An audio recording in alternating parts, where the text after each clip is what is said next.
So we have three speakers today. We have Clarice Campbell, Tisha Rumbewas, and Adrian Budiman.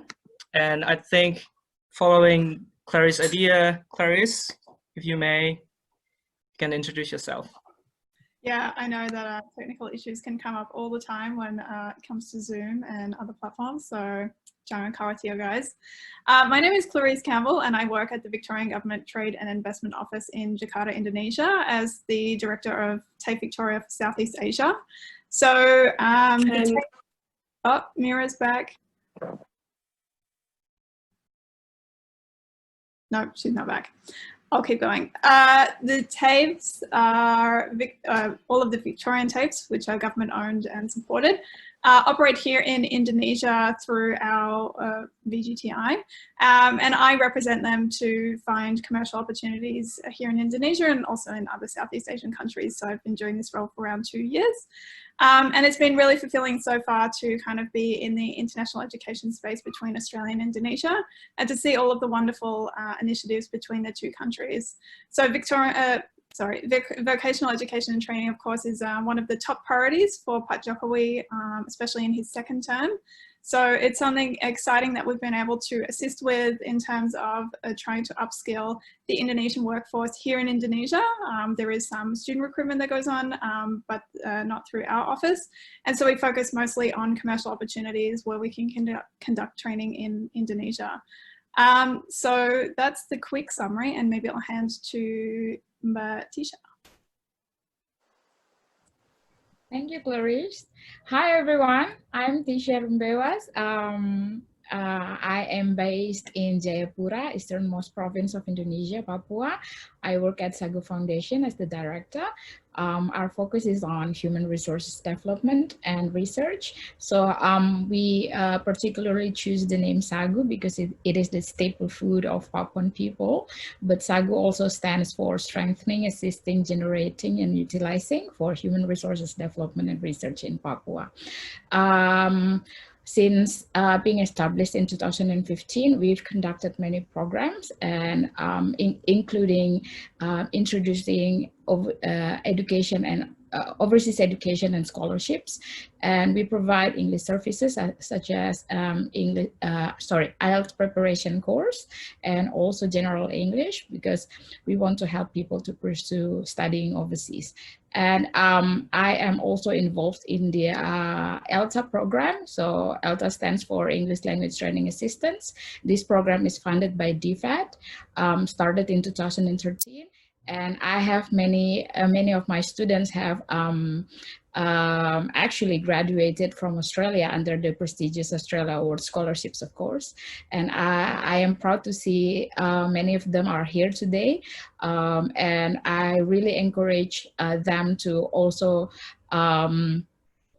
introduced education in Australia. Of course, it is one of the best in the world, and like Clarice said before, that it is one of the main aims by our president to increase the quality of workforce in Indonesia. And of course, this is really a good opportunity for Indonesian students to pursue studying in Australia. So that's for me. Handing over to Pak Adrian.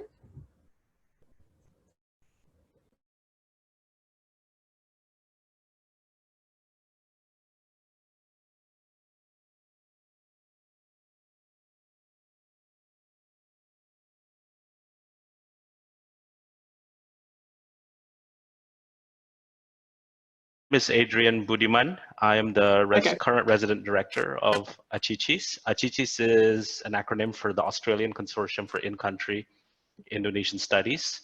We are actually a consortium of 25 member universities and 10 host universities, 23 being in Australia and 2 being in Europe.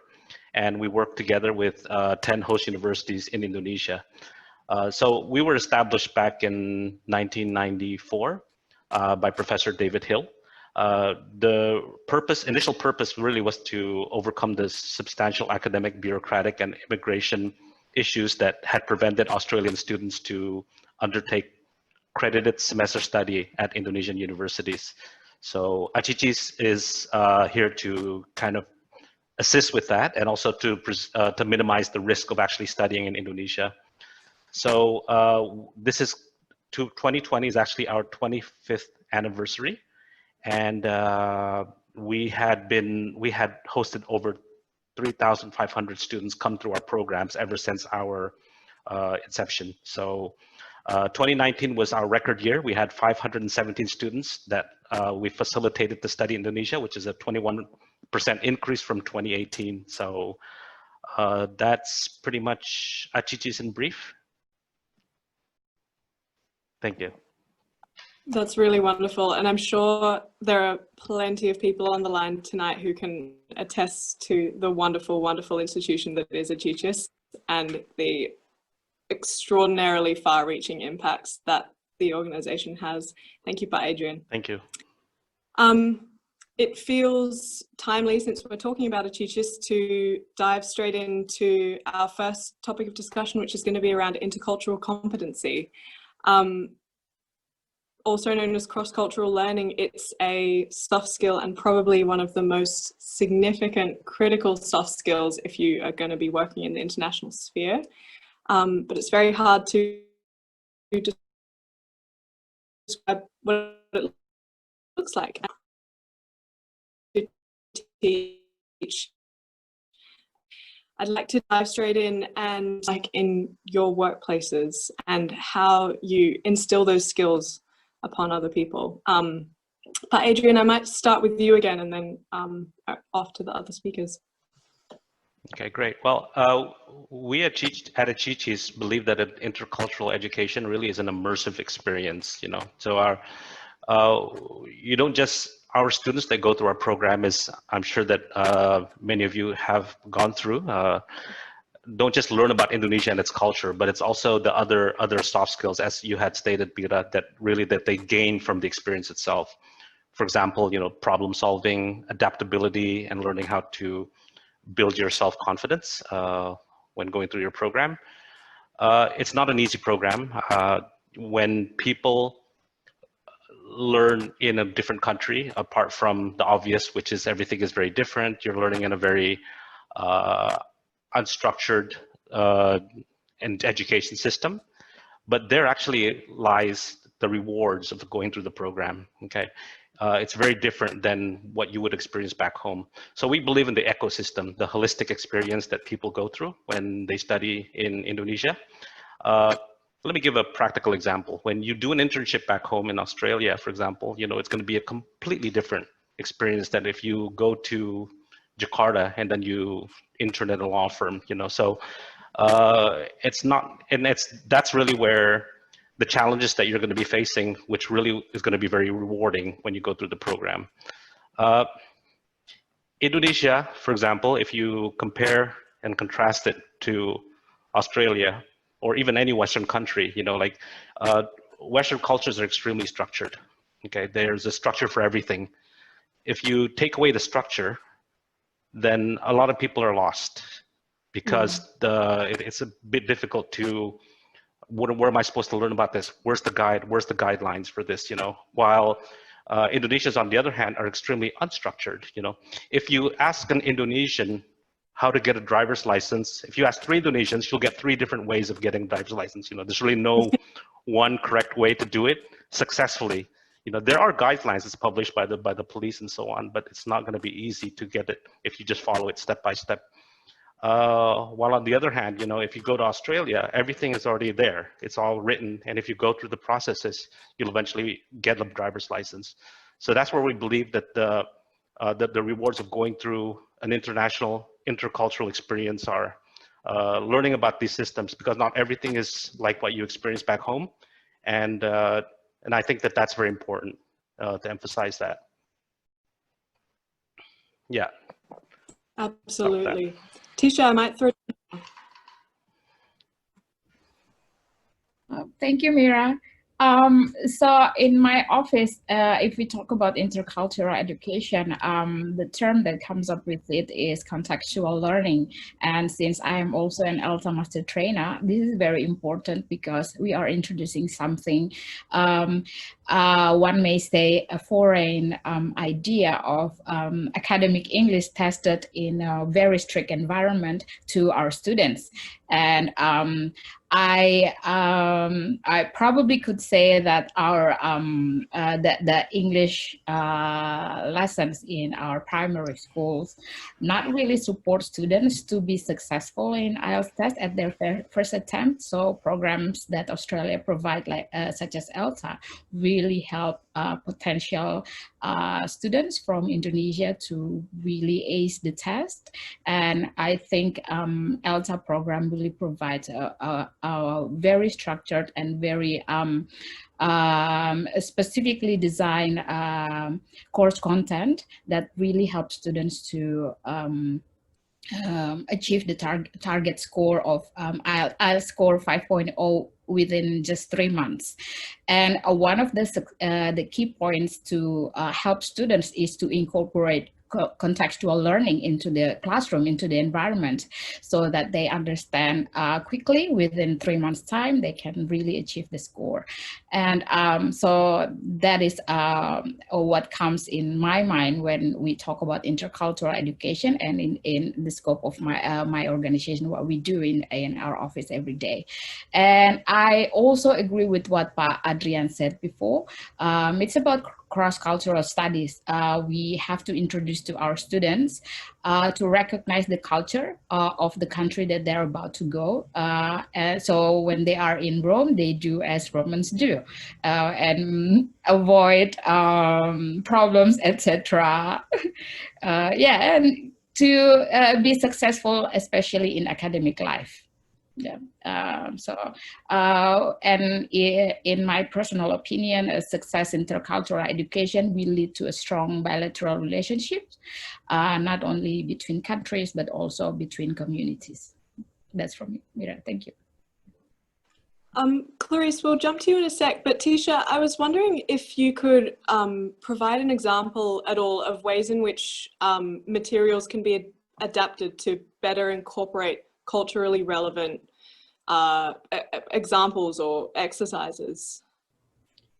Oh, yes. I would say that in my experience teaching ELTA, probably one of the challenges is introducing writing class 1 to students, because as Pa Adrian said, that in Indonesia, things are not really well structured for everyone.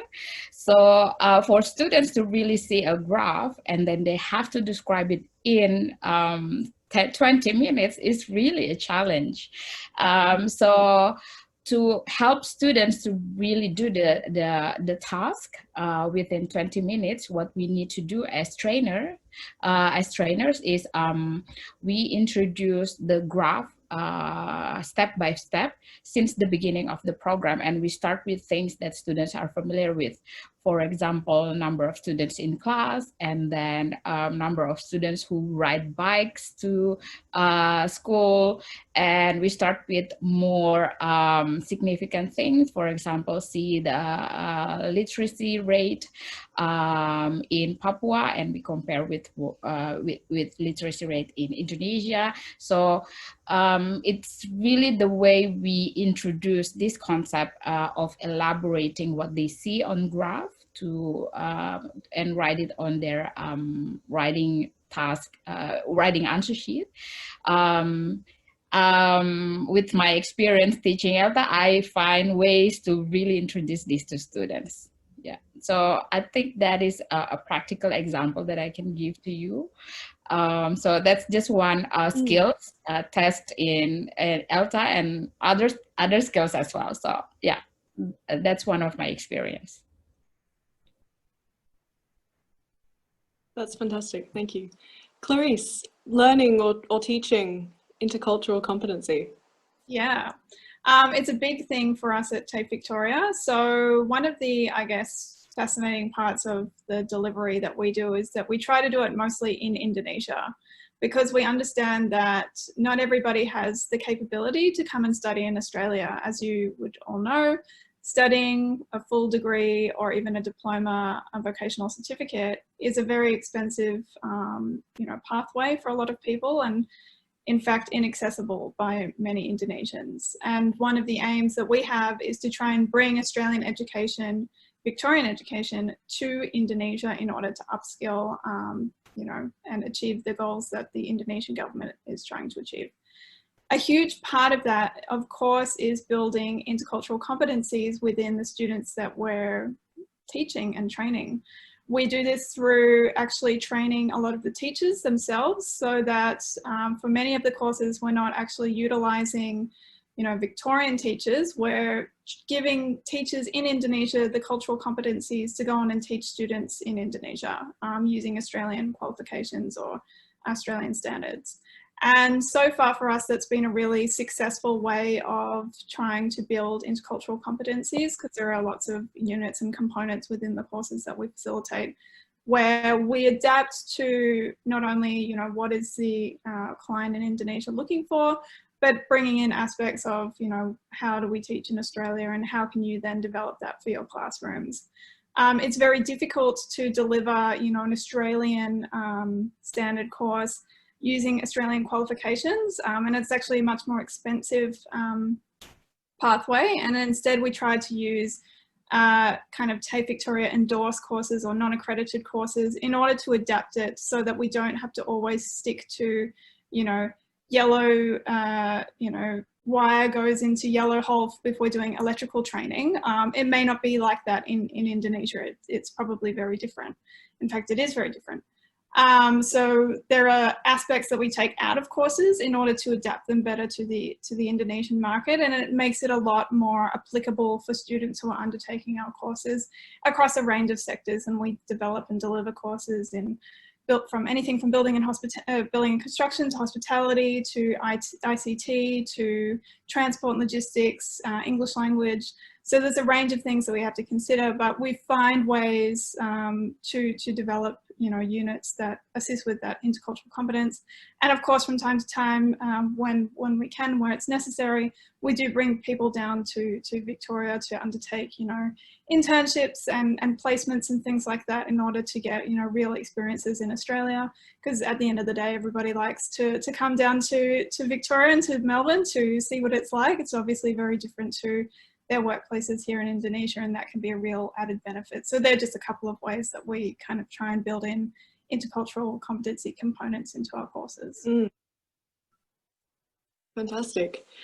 Let's get into the nitty-gritty and talk a little bit about the barriers to intercultural learning, because, I mean, first of all, the obvious one that springs to mind is COVID-19. We're no longer traveling between our two countries, and so that complete lack of mobility is going to really change the way that we interact. But also the willingness of our governments to really encourage development of those people-to-people links and strong understanding of each other's countries. We see a lot of rhetoric, we see a lot of enthusiasm for trade deals like the one that has recently come into force, but is there really any deeper commitment to, I suppose, fostering that long and sustained intercultural understanding of each other? I guess that question is twofold. The barrier of mobility and whether or not there is genuine enthusiasm. So Clarice, I might start with you again, and then we can circle back around.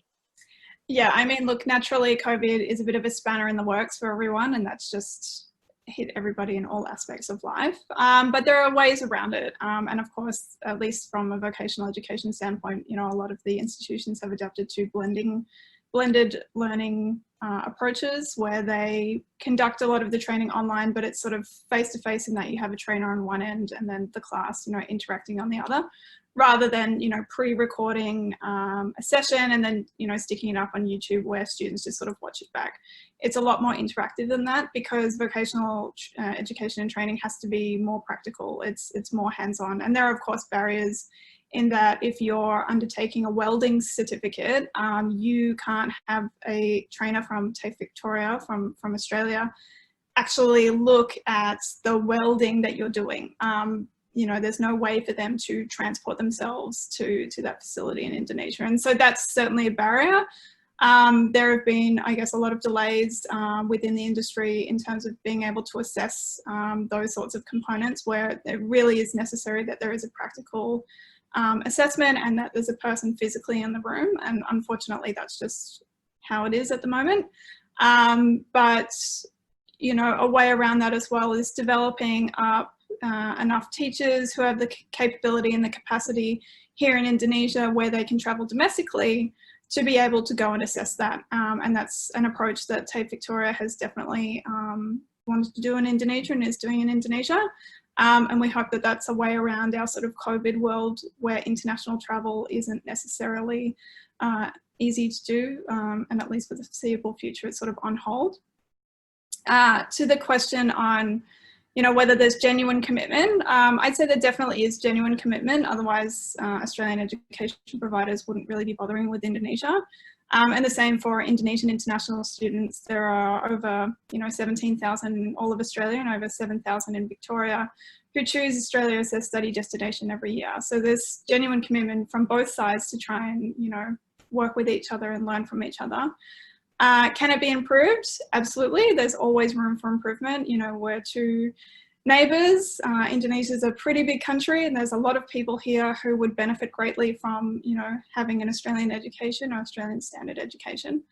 And there's certainly ways that we can improve that, whether that's through student mobility, whether that's through more scholarships, you know, ways to deliver a more online education here in Indonesia using blended learning approach.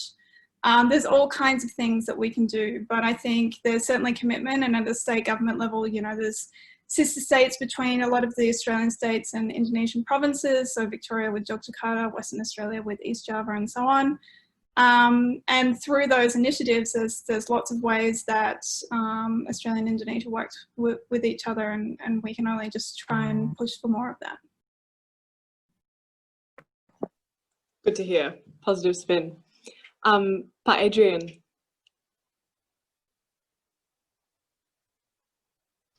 All right. Well, I think that pretty much sums it up. You know, I think the obvious barriers would be the travel restrictions that has been implemented in both of our countries, Indonesia and Australia. I can draw from experience early this year when COVID-19 hit, and we were, I think Australia, the DFAT just issued a level 3, hasn't escalated to level 4 yet. Our reference group, which is basically representatives from each of the member universities, has decided that it was time to cancel the programs and make sure that all of the students who are participating early this year were safely returned back to their home countries, whether Australia or other countries. So during that time, the biggest barrier that we were facing at that time was how are we going to continue the programs that have been progressing halfway throughout the semester. And of course, you know, a lot of Indonesian universities went to the virtual realm, which is great, but they've never done this before. This is something which is very new to them. Many of the professors back at the universities over here have only seen Zoom once or something like that, which is when they were required to use it. So I guess the number one would be the technological aspect of it. Would be this is going to be very difficult for us to be able to link people to people between two countries. But another thing also is that when you deliver programs online, from an ACICI's point of view, the immediate barrier really is you lose the ecosystem that encompasses the learning experience. Okay, because as I said earlier, you know, I think we believe in the immersive, holistic experience when people study overseas. And if you're just receiving the core product, when you're just receiving the education, the classes, the online delivery of the classes, you're losing the time where you can actually make practical people-to-people connections with Indonesians. You lose the late night, you know, ordering a baso on the side of the road and hanging out with the friends over here and then establishing those connections. So that really hit us hard. And we believe that you're losing a big portion of the experience, of the ACICI's experience, if you start delivering programs virtually. Apart from that, also, the competence as well from from host universities that are running programs in Indonesia. As I said, this is something that they've never done before, and it's not as simple as shooting a video of you delivering a lecture, and recording it online and people just viewing it. It's not that easy. There's ways that we can that there's in fact there's academic fields dedicated to successfully deliver a program through a medium. It's not directly and things like that. And this, I believe, is improving, of course, but this really kind of caught a lot of Indonesians off guard. A lot of academic higher institutions actually caught off guard, and they were simply not prepared for that. So moving forward, and I think I'll cover this in the other discussion topics, but we're trying to tweak that experience to see how we can simulate an immersive experience in a virtual realm. And I think that's an important way that we can move forward while travel restrictions are still in place and we are just not able to do mutual visits between countries. Yeah, we'll definitely come back to the possible opportunities and solutions. But Tisha, dive straight in. Thanks, Mira. So I agree with all the points made by Clarice and Adrian. I think it sums up almost everything if we talk about barriers in education sectors these days.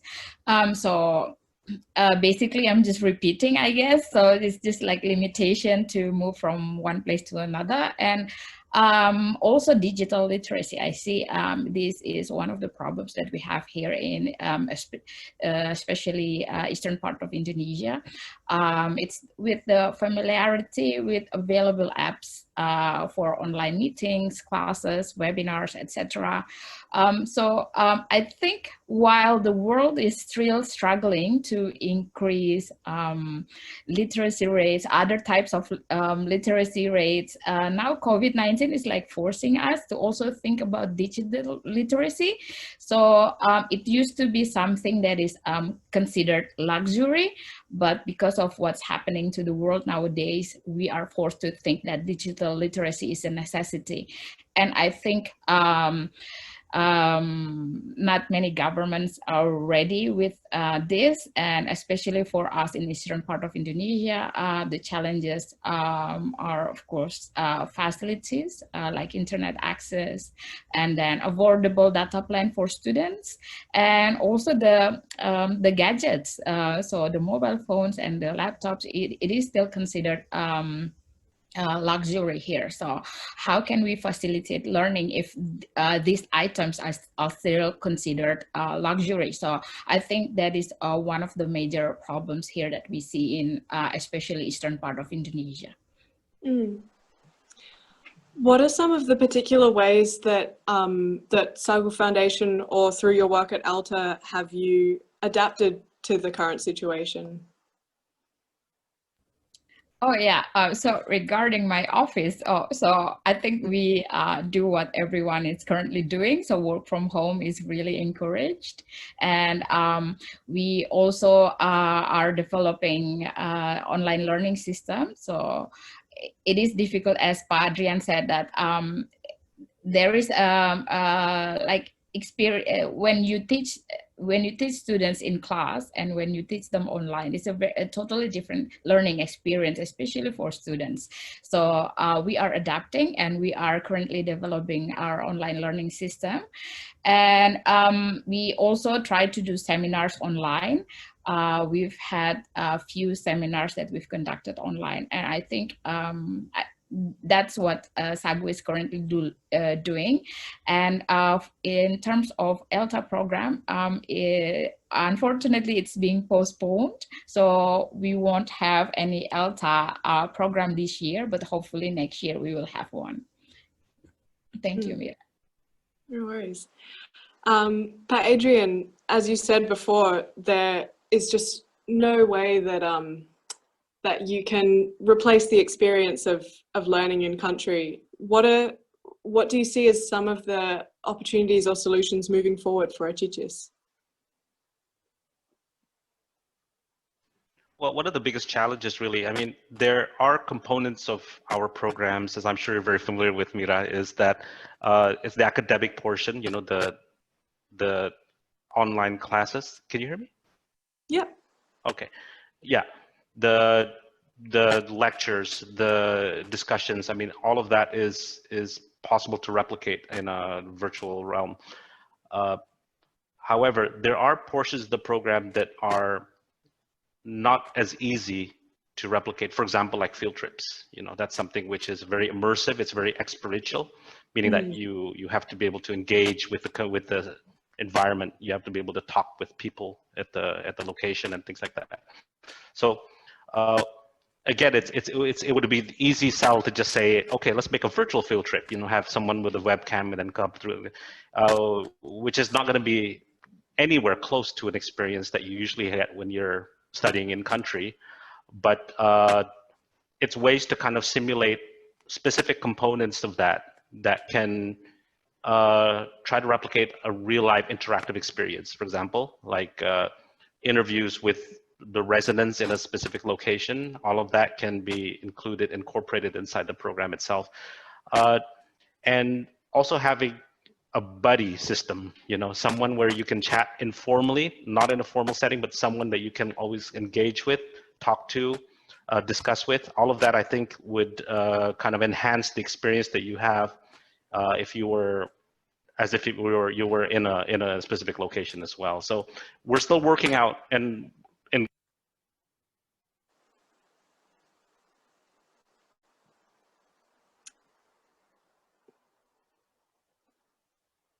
Are you there, Pat? Hello? Hi, yeah, sorry. I'm sorry. My internet's not too stable at the moment. Not to worry. Yeah, so I'm not sure how much of that you caught, but I think last minute or two. Okay, so yeah, I think there are several ways that we're trying to simulate and we're trying to test, and also trying to set best practices guidelines of how we're going to provide programs that would be similarly engaging to students and try to replicate as much as possible the real life experience. Yeah. Virtual reality, maybe. Clarice, did you have anything further that you wanted to add on the topic? Yeah, look, it's a hard one. You know, you do lose a lot of that really kind of invaluable, you know, personal experiences that you have on the side of the road if you're, you know, traveling in country. And it's unfortunate for us that our students that we are, you know, teaching here in Indonesia don't have that opportunity to go and experience that in Australia.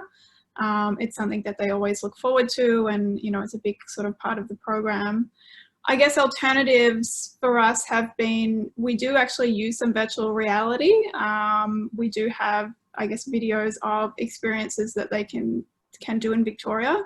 And that's actually, you know, EdTech is a big thing that we're trying to push for people to kind of explore, and using that as something where, while you might be in Jakarta or you're in another city in Southeast Asia, you can put on a pair of goggles or watch a video where you do sort of feel like you're in that place. And you know, that's something that there are many companies who are trying to kind of, you know, trial these experiences. And it's something to think about where travel may not be possible for, you know, a little while. And Australia and Indonesia obviously have very different approaches to the coronavirus situation. So, you know, there's a lot of questions hanging around, you know, when will people be able to travel to Indonesia, and when will, you know, Indonesians be able to travel to Australia? And at the time being, there's no clear-cut answer, and, you know, there's no date for that. So how do we, you know, diversify those experiences and try and bring Indonesia to Australia and Australia to Indonesia? And that could be, you know, one genuine way of doing that, because without it, really, it's reading blogs on the internet and looking at photos online.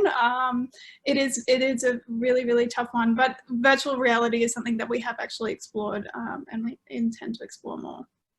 That's fascinating. I had no idea. I was just throwing it out there. That's great.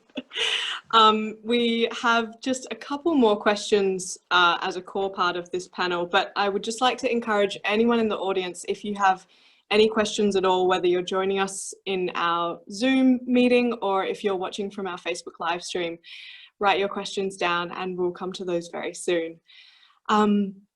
I suppose, Clarice, you touched on this very briefly before about intercultural understanding, cross-cultural learning between Australia and Indonesia, and how there's always room for improvement. What are those mechanisms through which we can improve our people-to-people links and our relationships? Yeah, tough one again.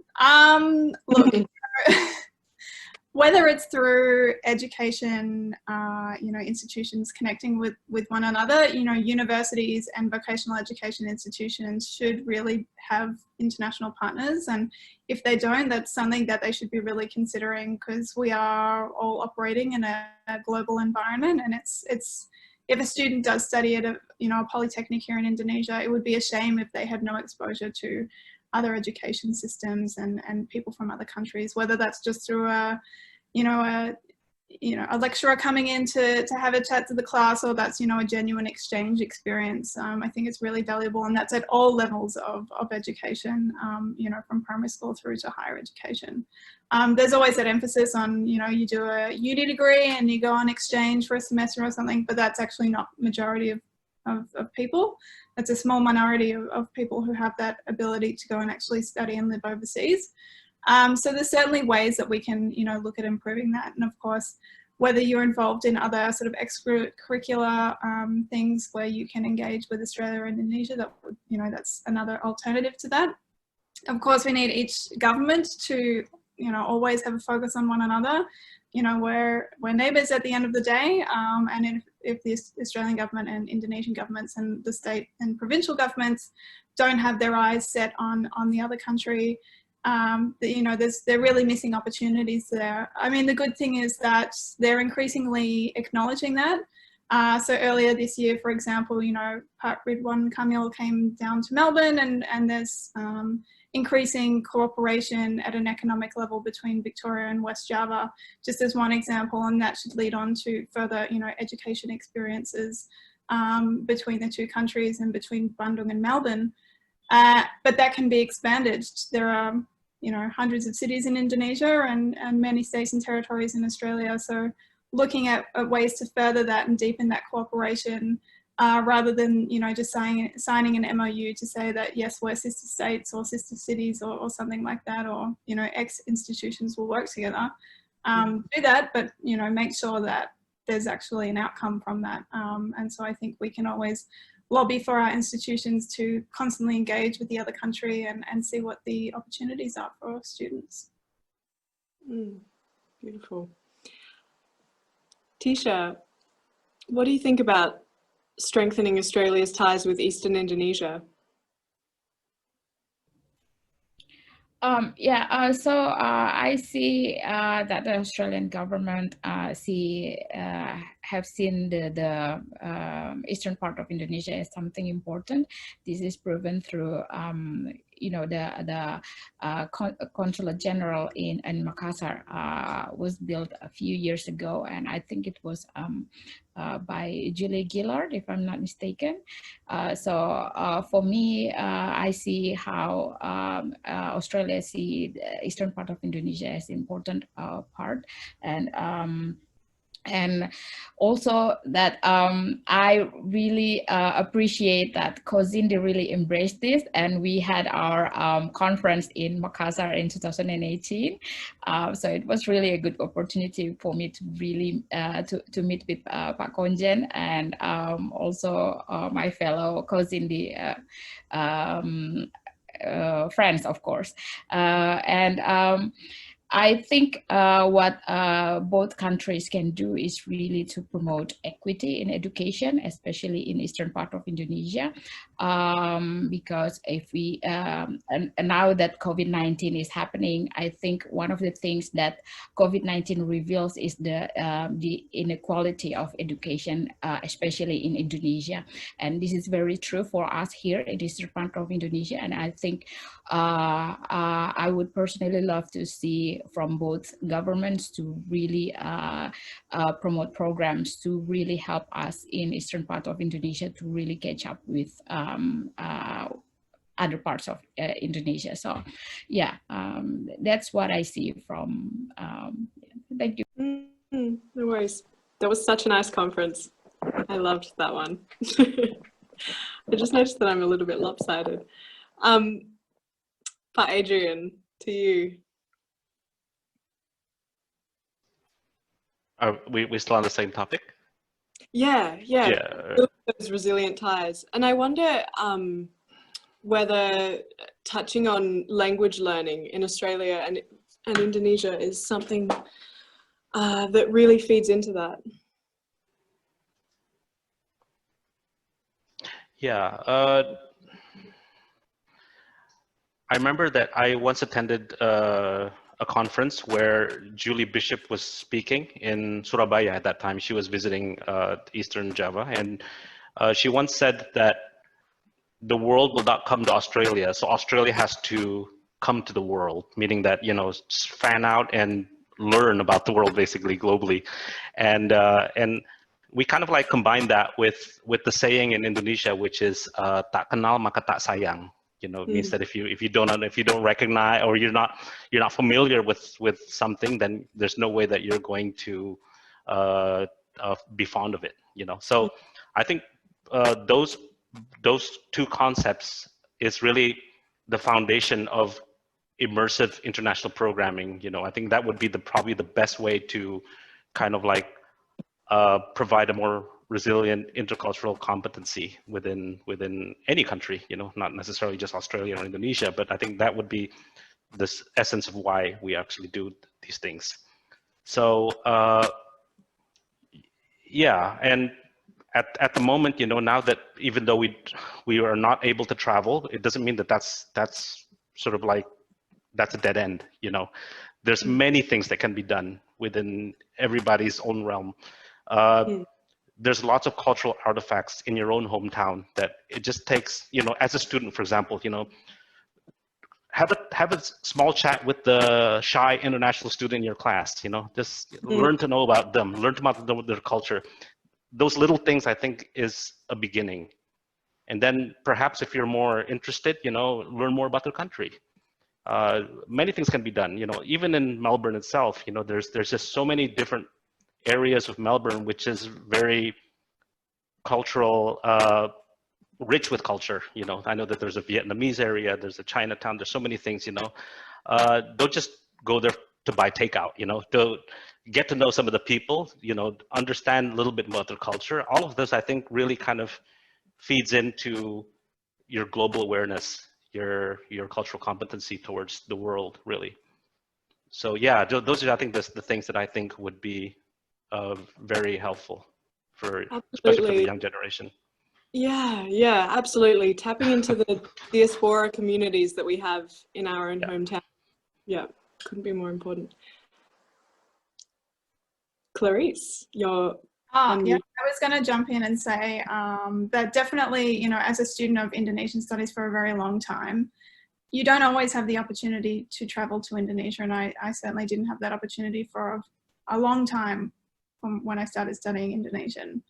But if you utilize the Indonesian community where you are, you will learn a lot. It's unfortunate that Indonesian studies is constantly in decline in Australia, and for that I have no genuine answer as to why. For me, I find it a bit baffling. But you know, last year, or this year, Michelle Koller released a journal on Indonesian studies in Australia, and the statistics from last year were quite bleak. There are around 350 Year 12 students across Australia who were doing Indonesian studies, and 250 of those were in Victoria. So there's only 100 in all of the other states around Australia, which is extremely low. And we've seen also that Indonesian studies faculties at universities are really struggling because of that. They need to have intermediate and beginner students to go in, who then work their way up the levels. And there are a few obvious universities that people do go to for Indonesian studies, and that's really great, such as Monash University and Melbourne University, University of Sydney. But there are certainly universities that have had to close down their Indonesian and Malay studies faculties over the years. And that's a real shame for us as Australians. You know, we need that ability to be able to study about Indonesia in all kinds of different ways. So having those available to us is certainly crucial. So there's certainly efforts that can be done. But if you are a student of Indonesian language in Australia and traveling to Indonesia isn't available for you at this time, engage with diaspora in Australia. It helped me a lot, whether it's through going to consulate events or doing online dance classes or anything, coming to IA, joining our flexible language exchange, things like that. There's ways to engage with people and take up that opportunity in order to continue your studies. This might be putting you on the spot. It definitely is. And so I apologize. But if you feel comfortable, could you briefly run us through your thesis? Oh, my thesis. Oh my God. Feels like so long ago, actually. Yeah, I did Indonesian Studies and Linguistics at Monash University. And in 2016, I undertook my honours in Indonesian linguistics. So I looked at applicative suffix kan, for any of you who knows what it is. And I think when you start studying Indonesian, the thing that really trips English speakers up is actually all of the affixes. You know, you don't know where to put what and why. And there's all kinds of things, de, me, kan, me, I, ter, per, and so on. And that's really, when you do come to Indonesia, the thing that kind of, you know, throws you to the side and trying to learn how to figure that out. But I looked at kan and I did an in-depth kind of study of that. So you can read it. I think it's on the Monash website somewhere, on the Monash library, or you can always contact me and I can send it to you. And I actually did start doing my PhD in Indonesian linguistics when I finished my honours year.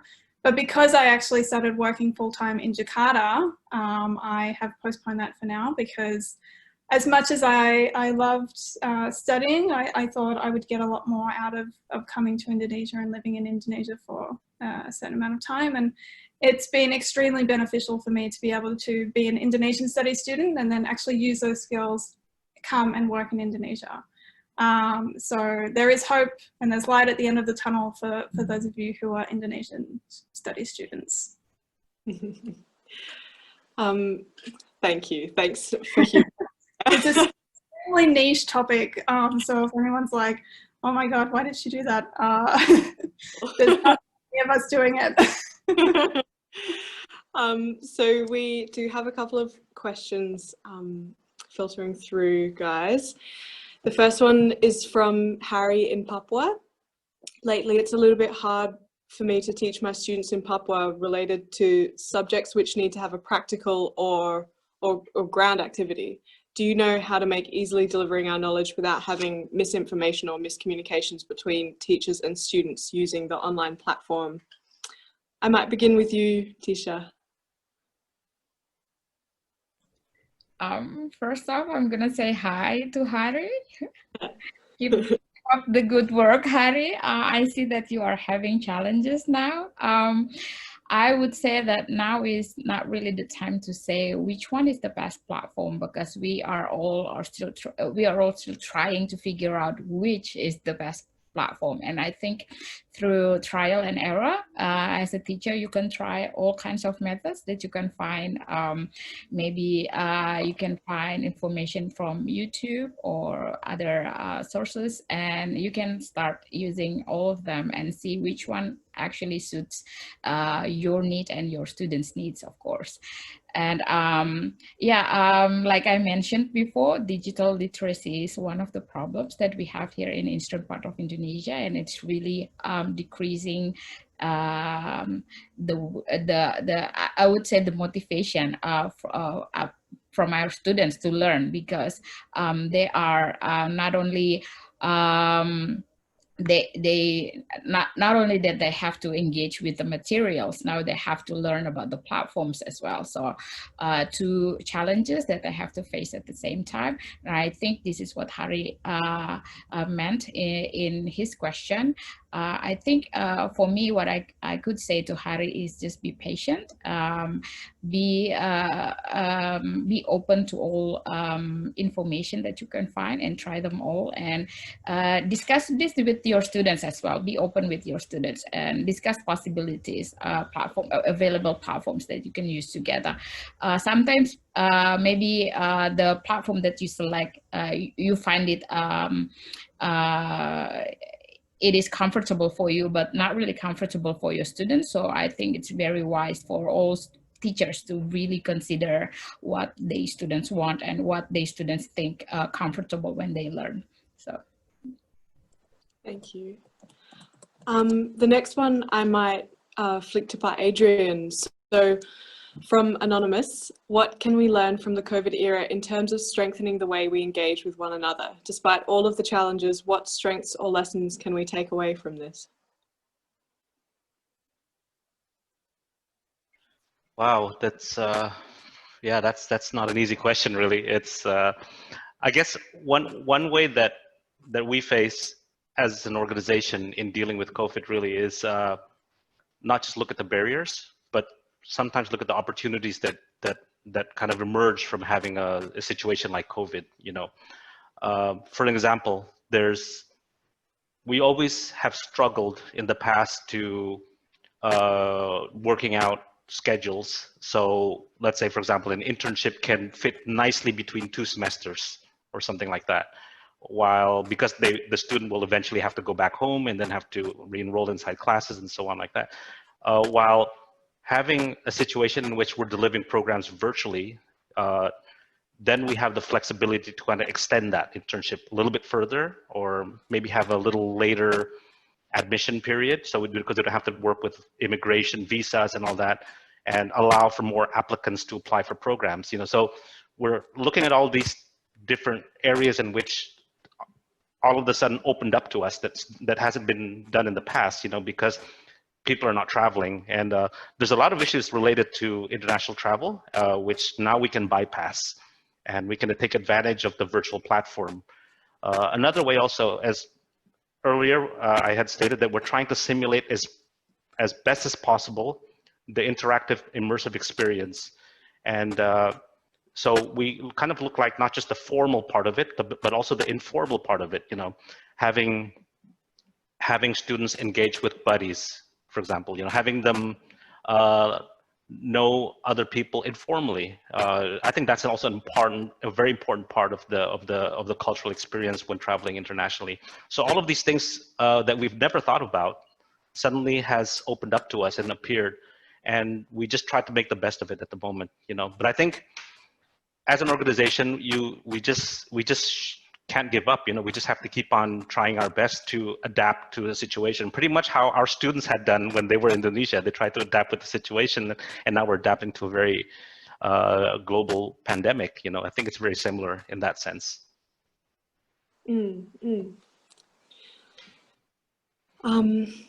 Beautiful. Here's another doozy. In terms of online learning, many parents have complained to teachers because they have to assist their children in learning, especially for those students who are in elementary school. Those parents commonly have no or lower educational background, so they don't understand certain topics or subject matter. What do you think teachers should do to help them? Leaving this one open to the floor.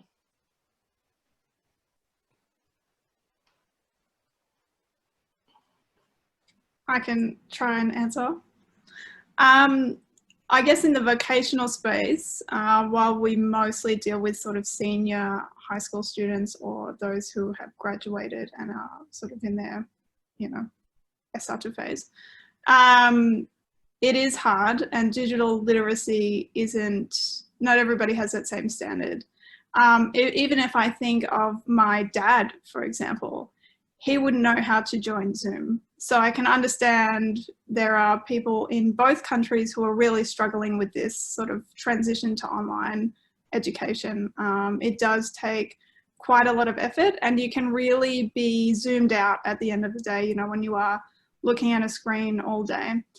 how to get parents to help during this time. I mean, teachers do have to, I guess, assess all of their students and see how they're getting online and if they're interacting. I have heard of, you know, there are really good positive stories that have come out of this where students who were in face-to-face classes and who were a little bit shy, you know, or who didn't engage with their classwork in a classroom setting have actually thrived a lot of the time when they are in this online setting, because it's a different sort of world, which is really great. So, you know, we do have to think of the positives in this. There are various sessions as well where if parents are really struggling to adapt to this sort of online approach, you know, they can undertake their own classes and upskill parents to deal with how their children are learning now. But understandably, it's extremely stressful for everybody involved, whether it's the student, the parent, or the teacher. So there's you know, it's a multifaceted issue, but there is support out there depending on, you know, how you can access it. It's really just going out there to sort of seek it, but still, it's going back to Tisha's point of not everybody has access to certain devices and internet problems and just general digital literacy. Tisha, as you support students going through their scholarship applications and their English language training and all of the other aspects that you do, does that extend to supporting parents as well? Yes, definitely. I think it's very important to introduce this to parents. And I could say that now it has become more important for our government to really discuss this seriously and consider this as one of the important issues to be addressed as soon as possible, because if they don't consider this like the involvement of parents in education, especially online learning, then we will not able to help our students to really achieve their potentials. Maybe with scholarship hunters, because they are expected to fulfill, to submit online application, so it would not be much of a problem for them.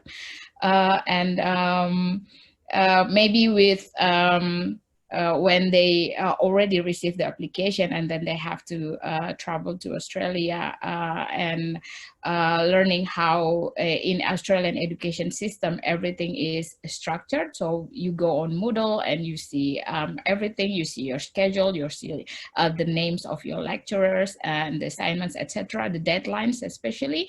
I think this is the most important part that we have to introduce to our students. And I see the experience of my students who are currently studying at ILF Bali in preparation to study in Australia. So they are doing English for academic purposes. I think they are currently adapting to the new system, or online learning system at ILF Bali. So usually they have classes, regular classes, and now they have to do it online. So it's a huge difference from them, for them, sorry. And I think my students are adapting very well. I follow them on Instagram and I see how they are adapting, because as a teacher, I think it's important for me to really engage to my students, and what I see from the way they adapt to this, to the new system, really helps me to project and to design what I should do here in Papua. So, fantastic.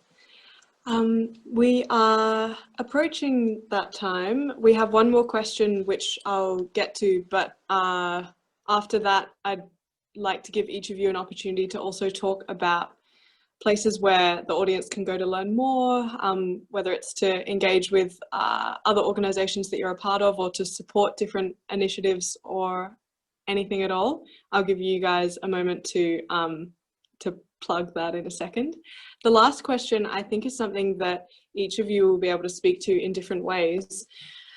So in Australia, this is from John. Thanks, John.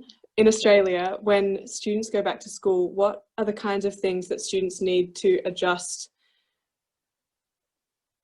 with a new environment after staying longer at home and study from home? I'm happy for each of you to answer that. I suppose that I'm interested in knowing, building off of that question slightly, what are those kind of repatriation experiences or difficulties, or kind of almost reverse culture shock that students go through, whether in Australia or Indonesia? Maybe by Adrian, shall we start with you? Yeah, wow. Well, I guess being a parent of a daughter who's right now taking online courses as well, I think I can only see that, like when the situation has improved and students are able to return back to the university, apart from getting her out of bed early, I think there's also other challenges that kind of like go with the territory. But first of all, I don't think really that we need to really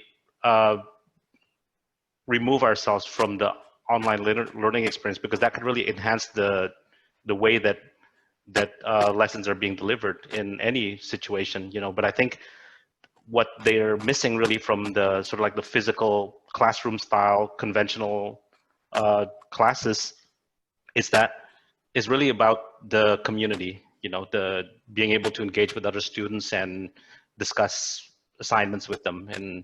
And I think that really doesn't really need really a lot of adjustment back into, I think it just comes naturally, to kind of reintegrate ourselves back into the school learning community, and retain it, retain the online courses if possible, like I think that's something which needs to be developed further. I think that will be very, very beneficial, because it could allow other opportunities like I mentioned earlier, and also kind of distance learning. All of that is all of a sudden opens up, with situations like we had experienced during the COVID-19.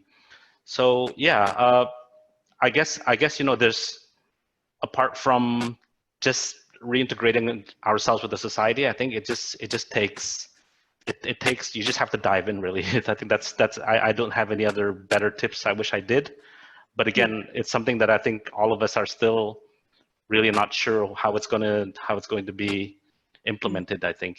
Yeah. We have had one last question come through, and I know I said that last time, but I promise this is the last one. How does the panel view the plan to open or to provide opportunities for Australian campuses to start operating in Indonesia as a result of the recent coming into force of the IA-CEPA? Yeah, maybe I can take that one. So yeah, we all know that Monash University will open in Indonesia, and they're a Victorian university. And it's really obviously wonderful that Monash will be doing that. They will be offering postgraduate courses here in Indonesia, so not undergraduate. And that's for a range of reasons. But I think overall it's a good indication that Australia and Indonesia are working together, through education, and it's, obviously very favourable for those Indonesian students who were looking for an Australian education who may not be able to travel to Australia. So this is obviously going to benefit those students who, where it's unavailable for them to go and live in Australia. As I said before, it's very expensive to live in Australia. So this can provide an alternative for those students. And I think, going back to the previous question about, how are students going to adjust to this new world? A lot of the university, or almost every single education institution, is going to have to facilitate more online learning, and will be for forever. That's not going to change now. Exams will highly likely be mostly online, and a lot of the Victorian institutions that I engage with have said they won't go back to paper exams or to face-to-face exams. So it's something that we will have to live with. And I guess touching on the CEPA, obviously that's been a huge boost for the Australia-Indonesia relationship, and it came into force on the 5th of July 2020. While it is obviously not favourable that no one could really travel, you know, to celebrate this significant milestone, it's a milestone nonetheless, and it does bring a lot of, I guess, light to this, you know, kind of dark time, because it really does indicate that Australia and Indonesia do want to cooperate with each other more, and not just in higher education, also in vocational education. So most of the CEPA actually does, in terms of when it focuses on education, it's focusing on VET. And so Australian institutions can own up to 67% of an institution in Indonesia if they wish to open. I though feel it would probably be relatively unlikely that there would be any sort of vocational colleges that open up in Indonesia, but nonetheless you can still deliver between, you know, AQF level 1 and level 5, and of course non-accredited courses here in Indonesia. So overall that's really beneficial, and I think, you know, we're only moving forward in this education space. So hopefully we see more, you know, interaction between Australia and Indonesia because of this. Tisha, what do you think that Australian campuses operating in Indonesia will mean for your students? I think opening branch campus in other countries is not really a new idea for Australian universities. It's been done for years. For example, University of Wollongong, where I studied masters, has many campuses in other parts of the world, including Dubai. And I think this will be the first for an Australian university to open a branch in Indonesia. In terms of sending students to overseas countries, I think one of the most expensive items is living expenses. And I think by having a branch in Indonesia really cut that off and make it more affordable for Indonesian students to experience studying in top-notch universities such as Monash.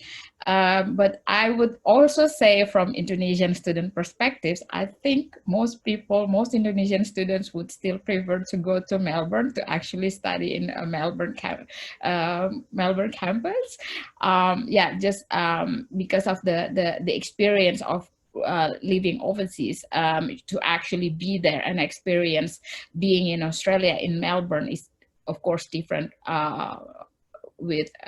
different when you are in Indonesia. So yeah, and I really support the idea of making education more affordable. So this idea, I really support this idea. I think it really goes in line with what the United Nations want, to make affordable education for everyone. Yeah, that's for me, Mira.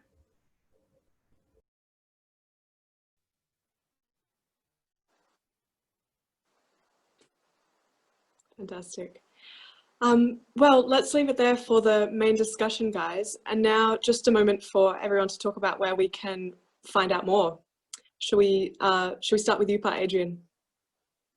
Yeah, sure. Well, I'm sure a lot of you already know that if you want to know more about ACICIS, please visit our website, acicis.edu.au, and just spread the word. If you've been through the experience, you know, please encourage your other students to participate. You know, currently soon we'll be announcing that we're going to be offering online programs. Applications will be open, and it will be fully funded. We have just got the green light from NCP to recalibrate our grants to deliver a virtual delivery of programs. So that's really good news for us. Yeah, and I think the ACICIS model just works because we're able to offer sustainable programs. You know, like if it was just an MOU between like Monash and Gajah Mada, for example, you know, like, and they only send one student, it'd be very hard to sustain that type of program. But since we're a consortium, we're gonna constantly deliver a certain number of students at any one time to the university and maintain in-country staff at that same time.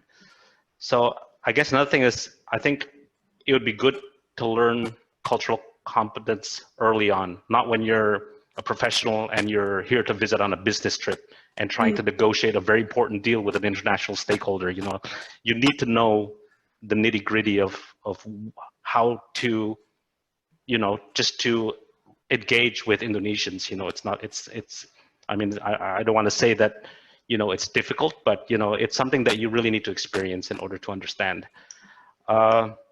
Again, another obvious is we are Australia's closest partner, the largest economy in Southeast Asia, so I think what's stopping you? I think it would be great to further strengthen ties between our two great countries, because currently, and I hope that CEPA will really open this up for us. I think I have a lot of optimism for this deal, and I just hope that post-COVID that there will be real activities that will be able to further increase the the engagement between our two countries. You heard it here first, everyone. Achichis Online. Clarice?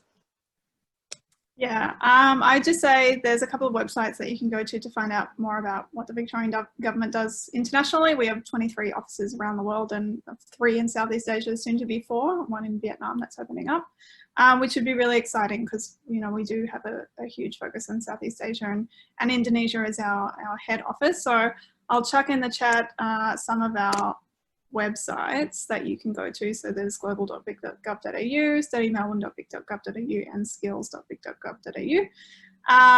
But other than that, if you want to just become involved in Australia-Indonesia, obviously you can contact CAUSINDY, and you can also contact the Australia-Indonesia Youth Association, and there's other associations like PEPI, that allow you to sort of engage with the community. We were just talking about, before, how do you touch base with Australians and Indonesians, and it's actually through, these types of organisations, not necessarily through, formal education or your workplace or something. So you can definitely reach out to those organisations to find out further info. Fantastic, thank you. Tisha? Yeah, I just typed in, so you can definitely visit us on our website, so sagufoundation.org, and if you want to stay updated with what we do, you can follow us on Instagram and also Facebook.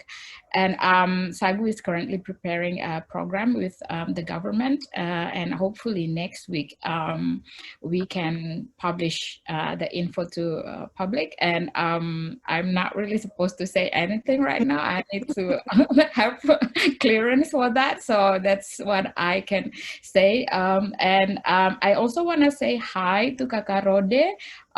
So she's been very supportive to what we do, and it's very important for a small organization like SAGU to have supportive people around us, and Kakak Rode is definitely one of them. And so thank you. So that's how to follow SAGU Foundation. Thank you. Beautiful.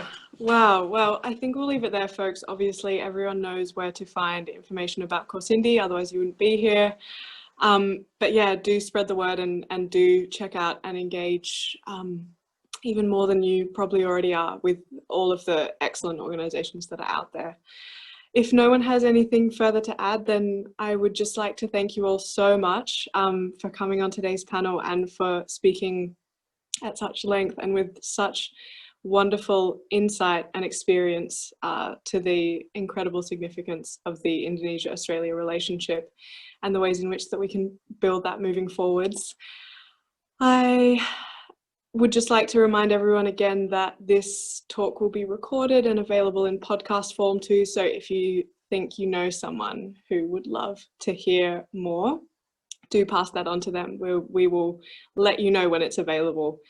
And most of all, just a huge thank you to the volunteer team at CAUSINDY for helping to make this event happen, and the future ones. I think we'll leave it there. Thank you so much. Thank you, CAUSINDY. Thank you, Mira. Thank you, CAUSINDY. Thanks, Mira, for moderating. Bye. Bye, everyone. Beautiful.